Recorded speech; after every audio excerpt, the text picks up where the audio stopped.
Hi, this is a extra video on the 3D printer build along.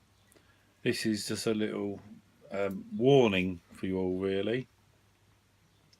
We got up to, was it 67 or something like that? Or 76, 76, 78 area.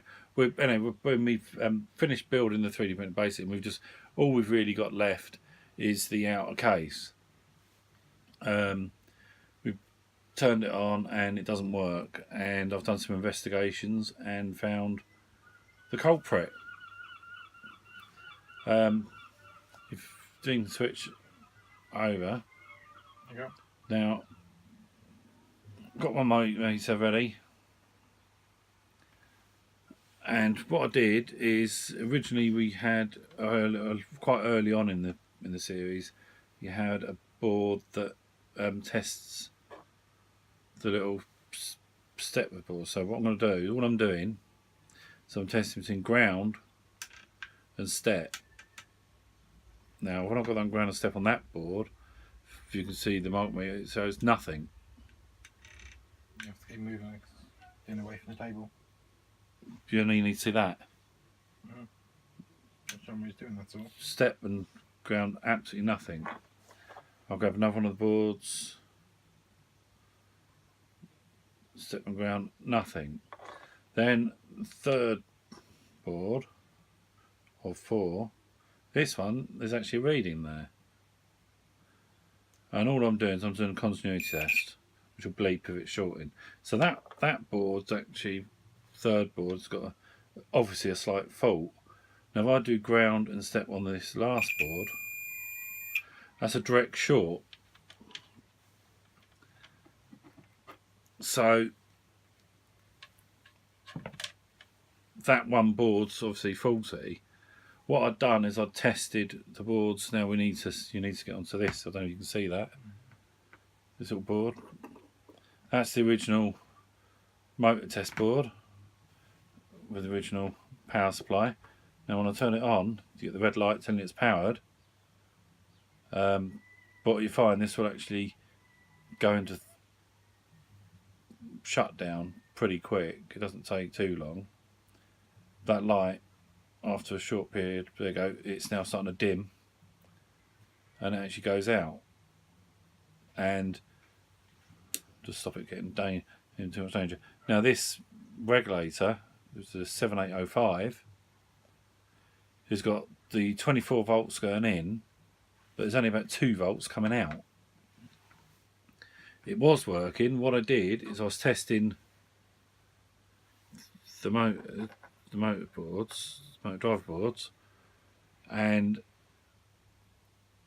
testing each of the step motors, and they all were working right up until I plugged the one board in, the one that's shorting out. And then now this motor test board's now got a fault. Also, the actual main MCU, which is basically a derivative of a RAMPS board, basically it's an Arduino chip and whatnot on it. This is also fried, but this had 2 faults. Obviously the little motor test board, which was plugged into the last position, has caused damage and probably blown the chip. But also there was a direct short between ground and output on the 7805. So the 5 volt line on this whole board was just shorted out. So this board also no longer works. So a good way of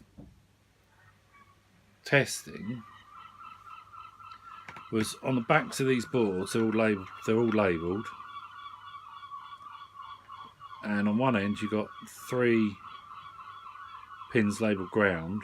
On the end, on the side, but you've got a pin missing.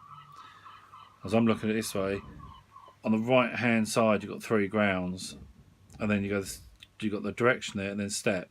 So you test between any one of them 3 grounds and step. And if you test all your boards and make sure on continuity you get no resistance, then what I suggest is you unplug everything else from your MCU, or unplug the leads. The main leads to the step motors, which is obviously you've got the 3 main ones in there. And what I would then do is put one of your test boards in that's come up with a 0 resistance on the continuity test. Put it in, and then plug the actual step motor into the socket, which is J9, and then use your switches on here to test, and then your motor to move. Then test the next motor, test the next one. Make sure your motors are all good. It's a bit more complicated to test the motor that's up on the feed, because that's been all linked up with other stuff and comes to a larger ribbon cable, which I haven't bothered testing on. But the other step motors are fine. The other 3 are fine. It's not a problem. But I believe the 2 main boards here are gone, and at least 2 of the little motor boards are gone. Well, that's really it.